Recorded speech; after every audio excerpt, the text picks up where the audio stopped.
everyone and welcome to a catch-up vlog. You join me here in my garden. I'm in my pajamas, no makeup on. It's currently 7:15 in the evening. The sun is setting. I have got a Minute Maid lemonade that I picked up in America, so I'm very excited to have this. Oh, there's something so nice about a nice cold Minute Maid lemonade. It's probably got like 100 grams of sugar in it, but we're not going to talk about it.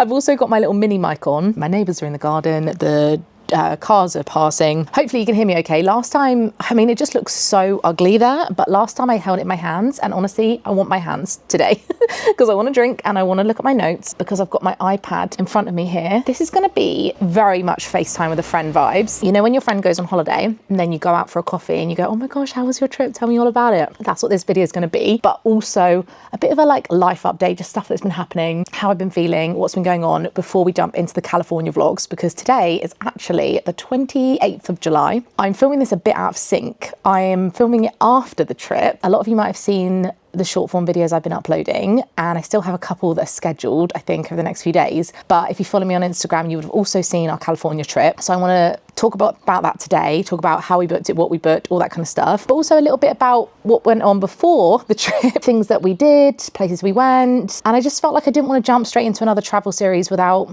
having this moment together. So if you're new, hi, my name is Brogan. I make travel, home and lifestyle vlogs with my husband Benji.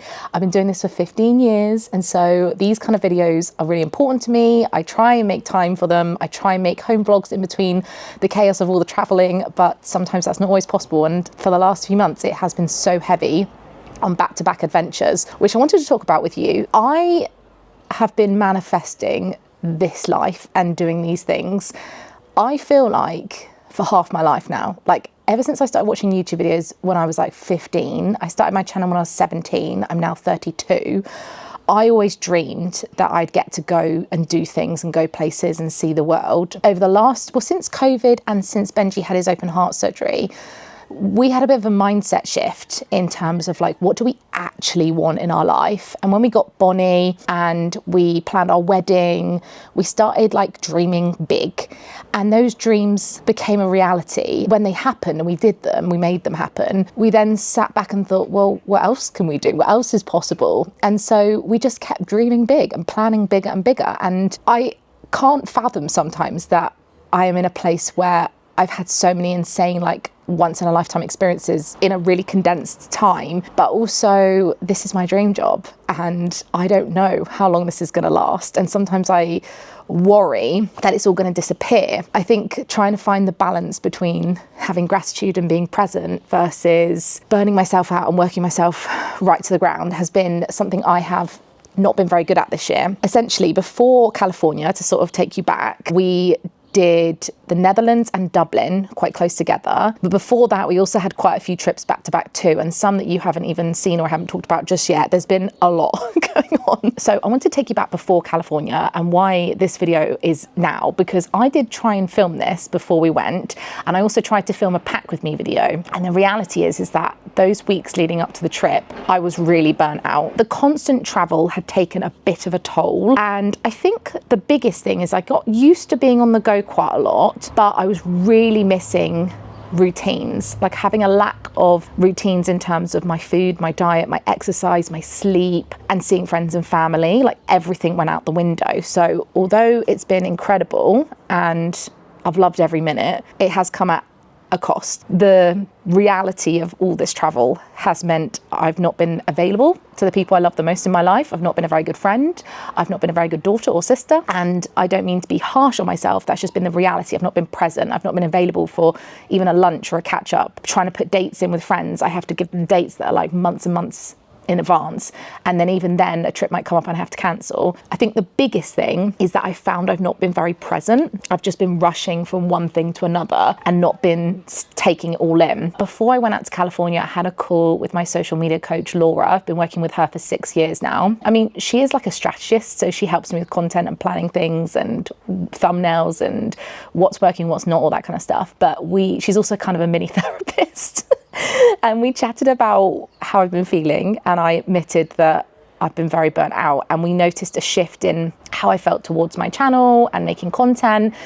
And I've just found it really difficult to be online. I found that I've doom scrolled a lot, so I've been online as a consumer a lot, but as a creator I've been finding it hard to like show up in a world where everything is so fast paced and there's so much AI slop and meta glasses and whizzy editing that I feel I can't keep up.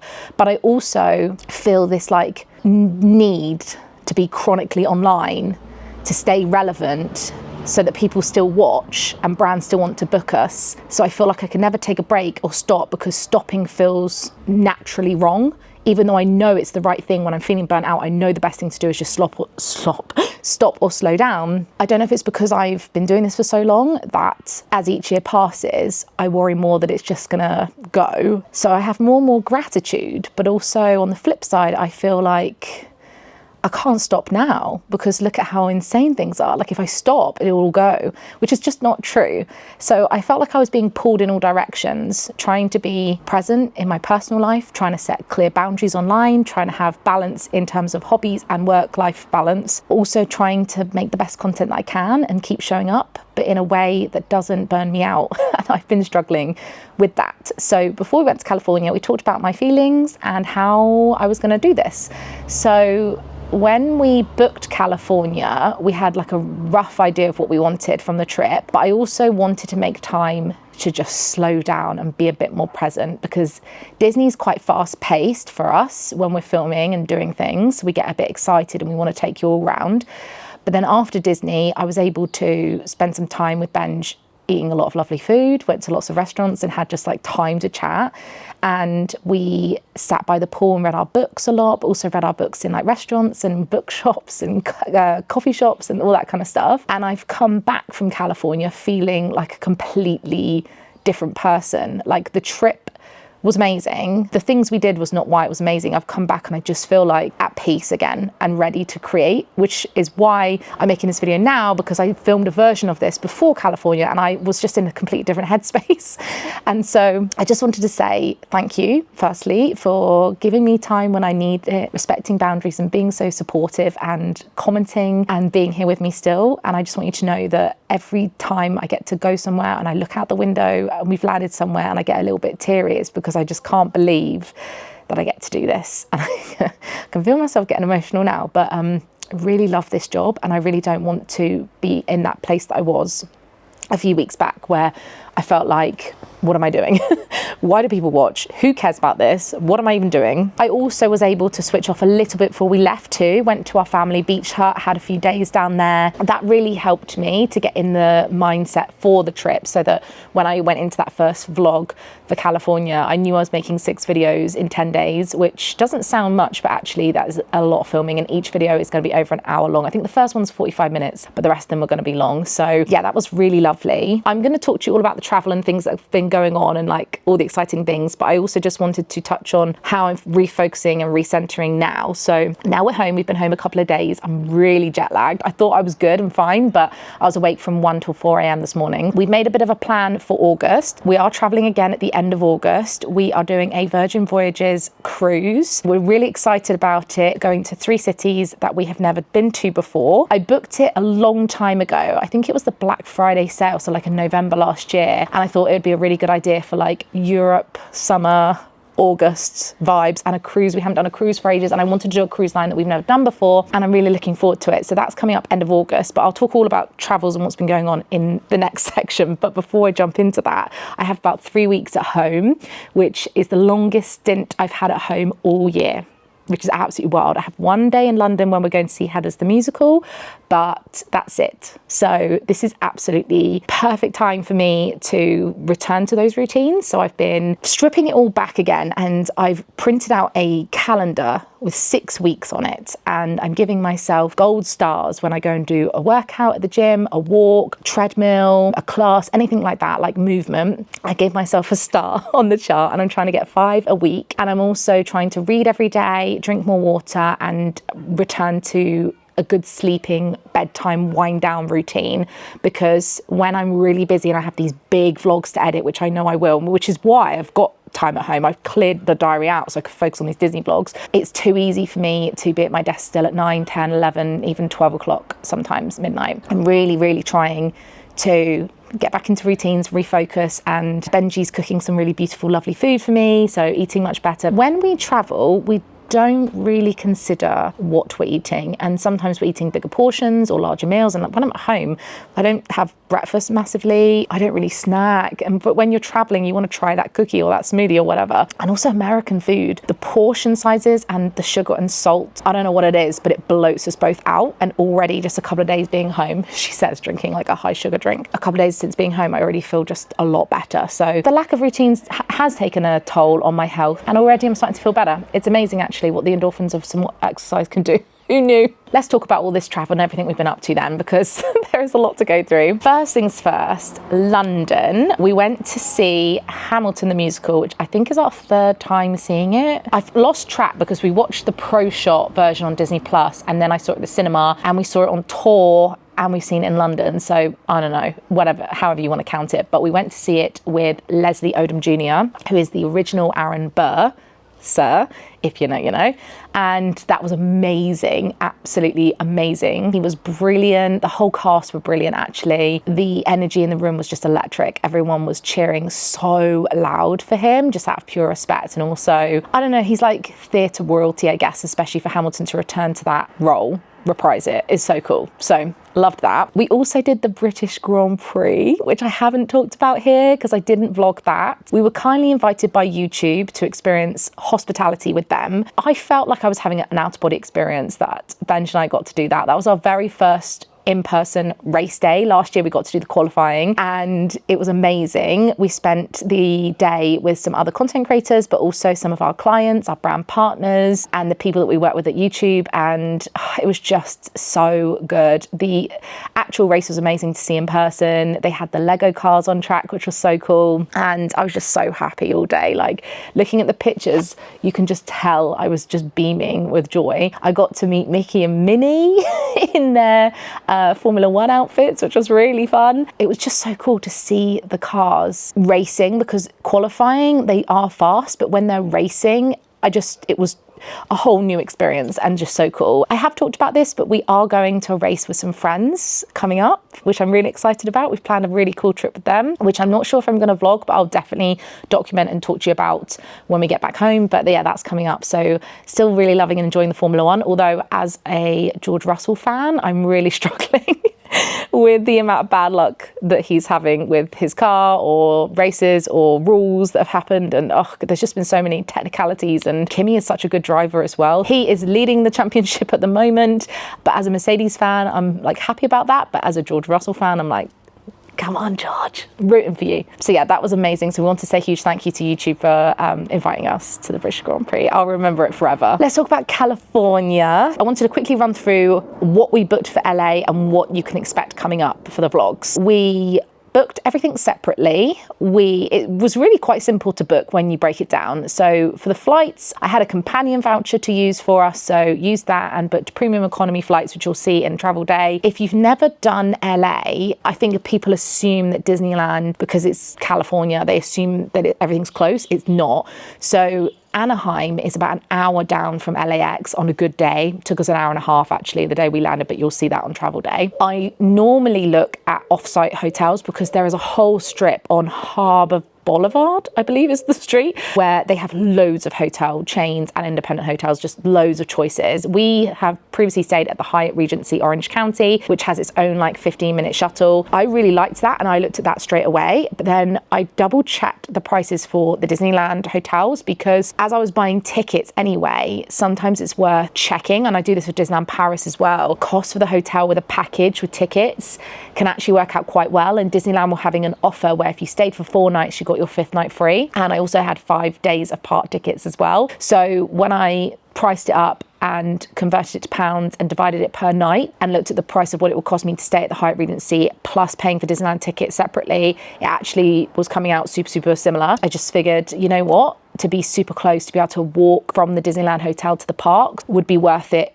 in itself. Decided on Disneyland Hotel just because of pricing, distance, and I really loved it there. It was really good. It was very charming, did everything we needed. Room was clean and tidy, wasn't loud, slept well, bed was amazing. Would stay there again, actually. We liked having 5 nights, which was 4 full park days, because it gave us enough evenings to not only see our friends, but to repeat Paint the Night Parade, which was super important to me, and also be able to see Fantasmic and World of Colour. So there were a lot of evening shows, including the fireworks, of course. So I really liked having more evenings. We didn't rent a car, and I did price up cars. Benj and I don't love driving in the US. We're not confident enough doing it yet. I think we will, and I have in the past, but the cost of fuel, tolls, I don't know if there are any tolls in California, but there definitely is in Florida, but insurance and the car hire, and then parking is the biggest one for LA. So all of that combined, it actually just felt more convenient for us to use Lyft and Uber. However, I will say we definitely spent a significant more than I anticipated. And when it came to which company we were using, we started out using Uber because they were initially cheaper at LAX. And then I basically used Lyft for 80% of the time because it ended up working out cheaper when we were in LA. Once we were done with Disneyland, I then moved us back up. Finding a place to base ourselves in LA was really difficult because LA is massive and there's lots of smaller suburbs. So we knew we wanted to go to Burbank. That was absolutely going to happen because of Universal and the Disney Studios, which I'll talk about in a minute. We knew we wanted to go to places like maybe Beverly Hills, which we did, which you'll see. We went down to Manhattan Beach. We wanted to be by the beach and by the sea, but we also wanted to be near LAX. So I put us in Santa Monica, and I really liked where we were.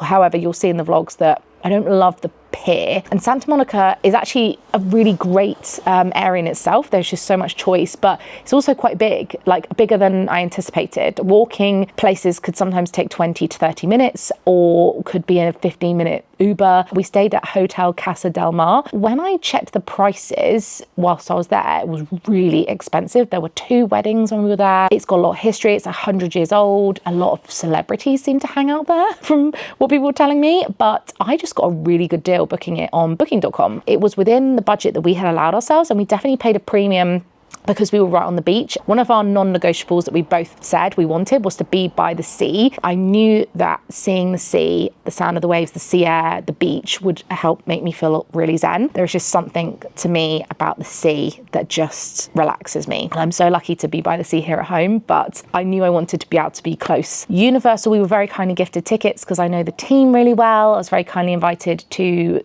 Epic Universe last year, and now I've got to know the team. I've been to their offices a few times. They invited me to events, so they kindly gave us our tickets with no obligation to share it. They were just really generous and kind, so that was really nice. Universal is such a great park. I love it there. You have to go into it with a bit of a different mindset to what you're used to in Florida because it is a working studio lot. So there are sound stages. You can go on their like world famous studio tour, which is really fun, but then they've built rides kind of around it, and it is on the hills, so you have to take massive escalators down to the lower lot and the upper lot. We saw the new Fast and Furious Hollywood Drift running the track, but sadly it wasn't open just yet. And then at 1 o'clock this morning when I was wide awake, I got served like 10 reels of the soft opening, where basically anyone that was in the park got to ride it today as I'm filming. I'm not gonna lie, I'm really gutted that we weren't able to ride it. We did book the trip putting that as one of the must-dos on our list, but we couldn't have gone much later. We're just gonna have to go back, but I really want to do the ride so bad. But we had a really great time at Universal. The next day we did the Walt Disney Studios, the actual studios, where we went on a 2-hour walking tour, which I booked via D23. D23 is a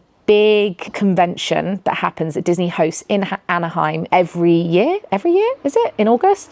But they also have a membership. So D23 is literally for like Disney fans. You can do a free membership or paid. Either membership, you basically get access to book tickets to things. I had a really wonderful woman, her name was Tanya, who kindly sent me the link and said, did you know that you can do this walking tour? She sent it to me on the 27th of May. So it was her that actually introduced me to it. So thank you so much. But I will leave the link down below. They basically open up 3 months at a time. So July, August and September was open. For me, in May, it sold out really quickly. It was about $159 each, but if you have a paid membership, you get discounts. So I think the paid D23 membership is about $50 for the year, but then you get discount on your ticket. So I don't actually know if the maths works out if I become a gold member or whatever.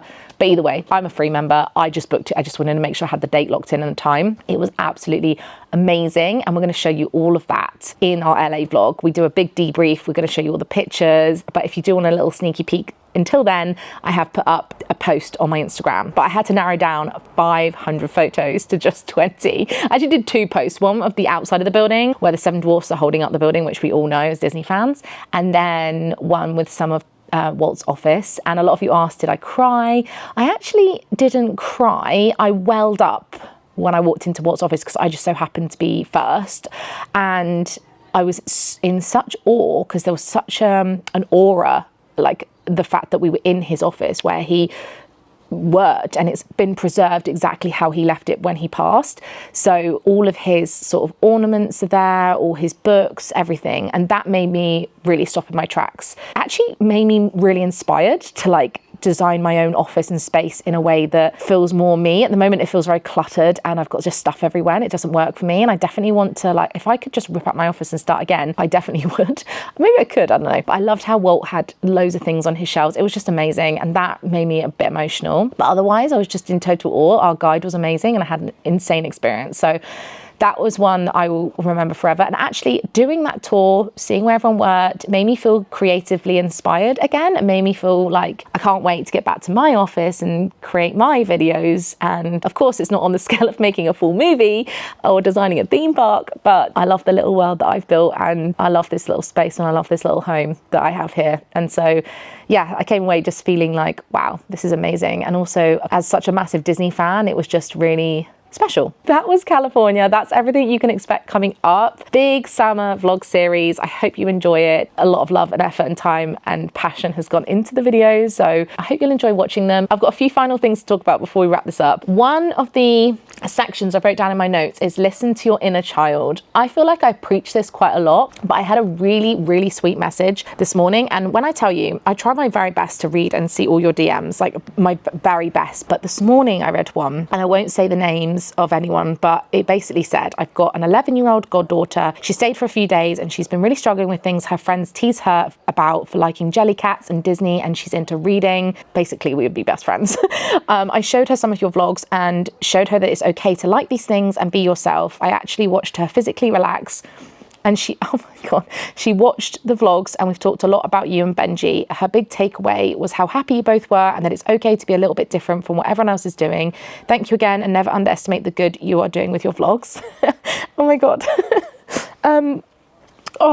Putting yourself on the internet is really quite challenging sometimes. And I wish that you could also see some of the darker side of things that happen, but I don't want to put a spotlight on that. I don't want to think about it. I don't want to give it energy.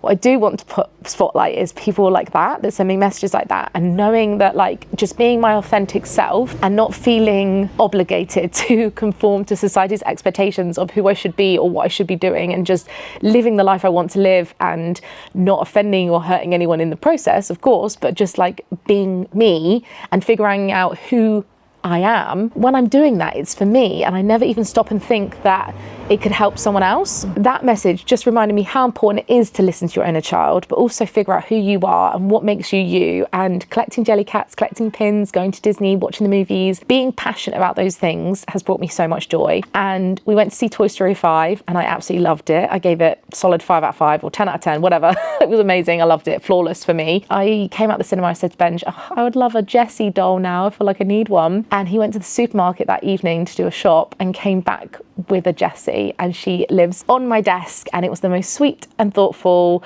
little gift. And it might not mean a lot to anyone else. You might just think, oh, it's just a little toy. But to me, it represented the girl I was and who I am today, and how it's absolutely okay to live your inner child or let her play. So that really, like, that made me happy. It was a nice reminder that, like, we don't have to grow up. Who decided that we have to grow up? And why do we have to grow up? And what is growing up? What does that even mean? Why is it that when we hit certain ages, there's certain expectations that we have to do certain things? I felt like that a lot over the last few years, especially when we didn't have a conventional wedding or honeymoon. I didn't have a hen do, like all of that. I never went to uni. Like, as the years go on, I'm discovering more and more that I don't want all of that. I wanted to end on a few favourites. I want to talk about some TV stuff. We've been watching Dallas Cowboy Cheerleaders, America's Sweethearts on Netflix. Absolutely love that. We watch it with our dinner, and I know it's not great to watch shows while you eat, but we do. We have done ever since we met. So it's just a habit we won't break. Yeah, I've just been really enjoying seeing actually a lot how the girls navigate the social media attention they now have and what it means to be a content creator. And they've been showing a lot of sort of the behind the scenes of that and the good and bad that comes with it. And I think that's been really interesting for me. And I've just really enjoyed the girlhood, sisterhood of, you know, dancing together and the talent, the sport, the stamina that's required. I really respect it and love it. So I've been enjoying that. We also finished Clarkson's Farm season 5. I just really like how they put a spotlight on British farming and how hard it must be to be a farmer or run a farm or produce food and meat and raise animals. I just find it all so interesting. So I really enjoyed that. I watched Every Year After because one of my favourite books I read this year is Every Summer After by Carly Fortune.